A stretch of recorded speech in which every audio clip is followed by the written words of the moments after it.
We're always going to try and get the grade up as much as possible and not just chase scale, but chase quality, so we can actually get to 100,000 ounces with it mining as high a grade as possible, so we don't actually have the enormous throughputs that a lot of 100,000 ounce producers have to get that level of production. The permutations are endless, and we're just at the beginning of this journey, really.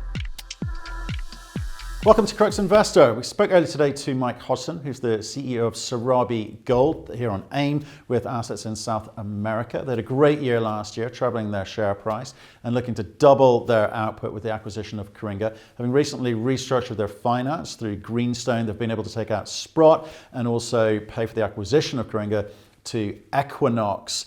We talked to Mike today about the press release, about the public hearing that's happened recently and hopefully the imminent results of that. Plus also he talks to us about some of the preliminary results coming out of their ore sorter. If you want to look at any of those topics, look in the description below. And if I could ask that you click the button in the corner of the screen to subscribe to our YouTube channel. And of course, if you want to see more videos like this, please click the notification bell anywhere.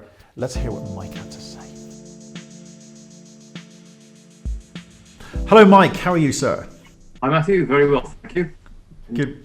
Well, we saw the press release this morning. Thought we'd try and catch you, and it sounds like we caught you at a good time. You're off to Brazil tomorrow. So why don't we talk about the public hearing, first of all, which you told us about last time we spoke, but seems to have gone well. Yes, yeah. I mean, you don't get a definitive answer in the actual public hearing itself, but you obviously it could go very wrong on that. That's the day. So I mean, if you have a positive public hearing in terms of like everyone sits down and listens, and all stakeholders have their conversations, and they're all heard over 6 hours, and there's no, it's all done in a cordial manner, which is exactly what happened. You can't have anything more. So the what we actually have there, it's chaired by the State Environmental Agency called SEMAS, and they chaired it, and all the various stakeholders had their say, and we had pretty much overwhelming support, which was great. So they will now go away and digest all of those comments, people's concerns, people's wishes, people's wants, and they will then make a recommendation to a governing body, which is called COHIMA.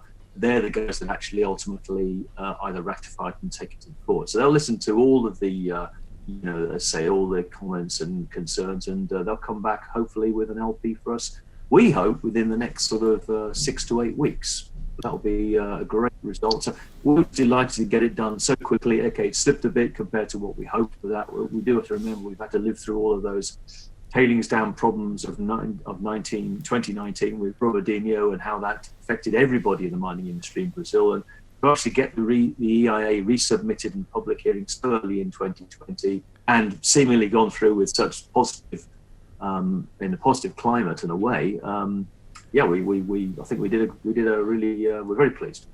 Well, I guess you had the benefit of obviously Polito, existing business, been running without any issues, and you obviously had the support of the local community from that. So that all helps. Right. And I think people mustn't underestimate the importance of this. And we've certainly spoken to a few companies in the last couple of weeks who are suffering from not being able to get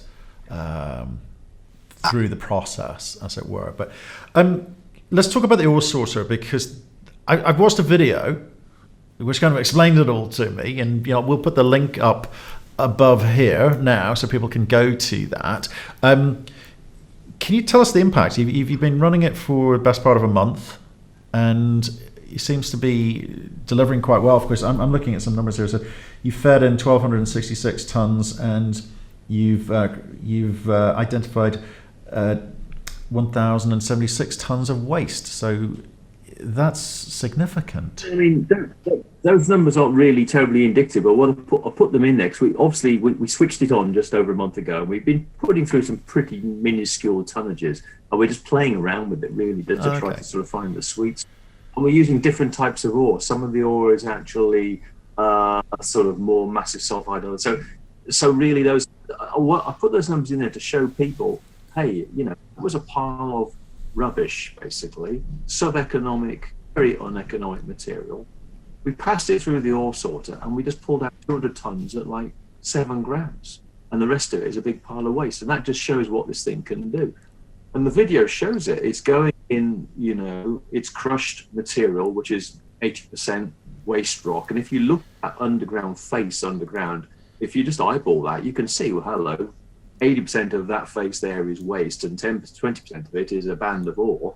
That's exactly what the ore sort does. When that thing's all been crushed, it can actually eliminate all that waste and just scavenge out that sort of high-grade band of the sulfides where the gold sits. And that's what it does.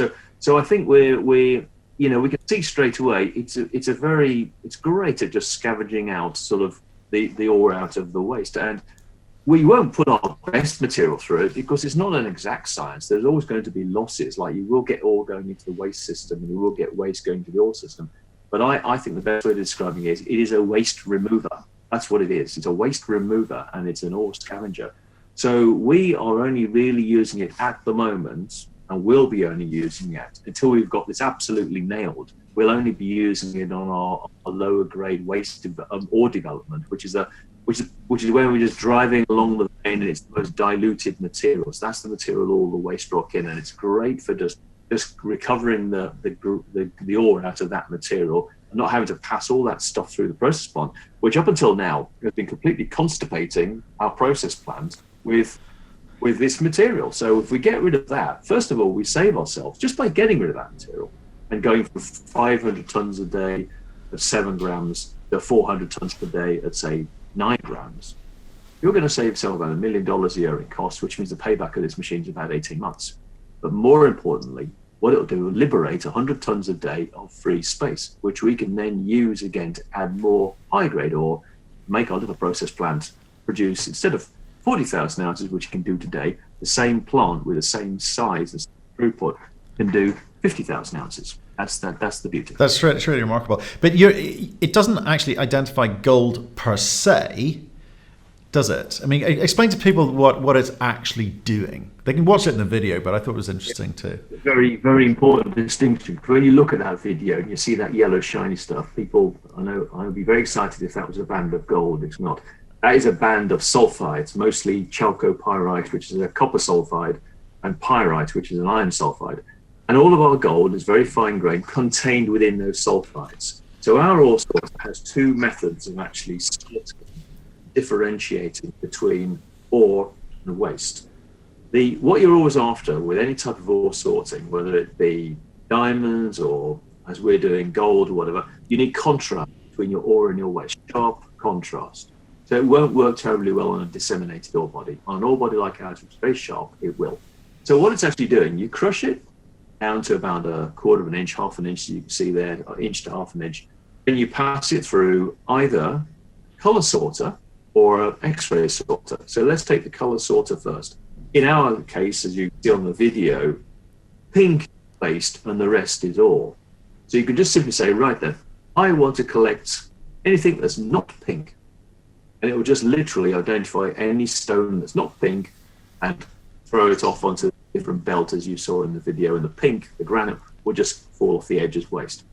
Alternatively, you can sort on atomic density, which is where you use the X-ray sorter. So it's a piece of equipment not dissimilar to what we have at airports. You pass through it, and it's actually penetrating every stone on 1 millimeter center. So it's hugely refined, hugely detailed.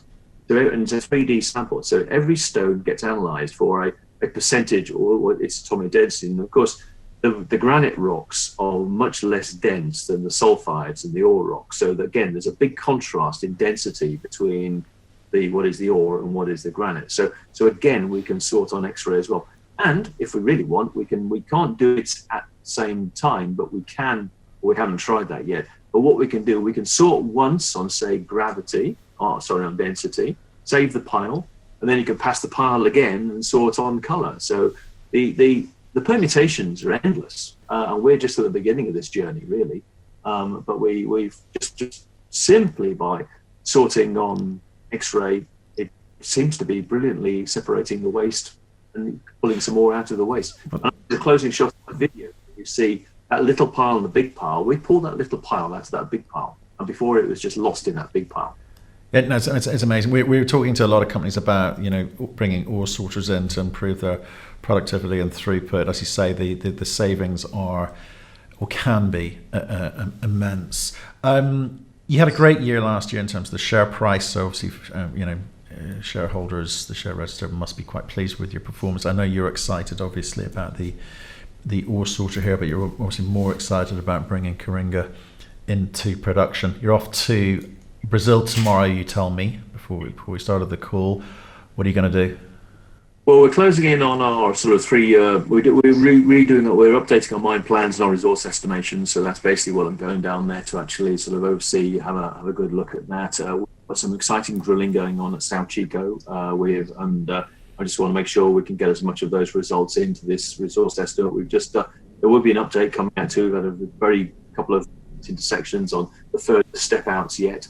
That's not public yet. The results aren't quite in the official results, but certainly it's looking very good. We've got some very nice looking intersection visual at this moment in time. So I'm going to be looking at all of that. Coringa, well, that's obviously going on very well. We're as you know, we talked about this last time. We have Greenstone, the convertible loan coming in at the end of next month, and that'll of course be the catalyst to us to start to work at Coringa, start the decline and getting underground. And again, the exciting thing about that is getting underground, getting the bulk sample done, getting that learned completer, and see how that responds to ore sorting as well. So it's I'm completely sold on the whole thing. I mean, I must admit when we all talked about this about 2 years ago, it seemed it was scary to spend what was basically going to amount to $2 million on something like this. Well, I don't want it just to be a technical success. We really hope it works. It's got to work, and I think completely sold. I think it's going to be a paradigm shift in this part of the world with all of these sulfide hosted gold deposits. I think it's going to be a terrific. No, I think that's what the shareholders bought into last year when the share price was moving rapidly up, having been stagnant for so long. A couple of $1 million and a payback of, I say, less than a couple of years, 18 months to 24 months, fantastic. But also the ability to double your production and get up towards that wonderful 100,000 ounce a year number is got to be in the crosshairs for you. I mean, Coringa could get you up to 80,000, and with your exploration at Sao Chico, you've got to be aiming higher, haven't you? Yes, and I think the ease of mining the Sao Chico ore body, that's why we put a lot of effort on exploration there, and we also get a bigger bang for our buck with our exploration work that we do there. If we do get a bit of a tiger by the tail there, and at the same time, the space that we're liberating by cleaning up the Palito ore creates more space to put through more Sao Chico ore, but we're not dismissing the possibility of being able to sort the Sao Chico ore as well. It might be a different way of doing it, but we are beginning to get some pretty good results on that. So these 3 deposits, Coringa, Sao Chico, and Palito, as being sortable, that's in the end. And we're going to squeeze, as I was always saying, my comment there, grades and tons cost. We're always going to try and get the grade up as much as possible and not just chase scale, but chase quality, so we can actually get to 100,000 ounces with it mining as high a grade as possible, so we don't actually have the enormous throughputs that a lot of 100,000 ounce producers have to get that level of production. It's that's the name of the game. And that's the focus for this year, or have you got more surprises on the horizon? I think if we get a nice big resource increase at Sao Chico and we get successful, we get on the ground at Coringa and we bring back a bulk sample, and that works very well with the ore sorter, and Palito's achieving its 45, I'd be very happy with that outcome. Very good. Well, thanks very much. I appreciate you taking our call with regards to this morning's press release. We're keen to speak to you because it was one of the stories success stories of last year, and certainly in terms of share price, which is the name of the game after all. So we're kind of keen to see how you get on this year and see if you can repeat that success. Stay in touch. Thank you.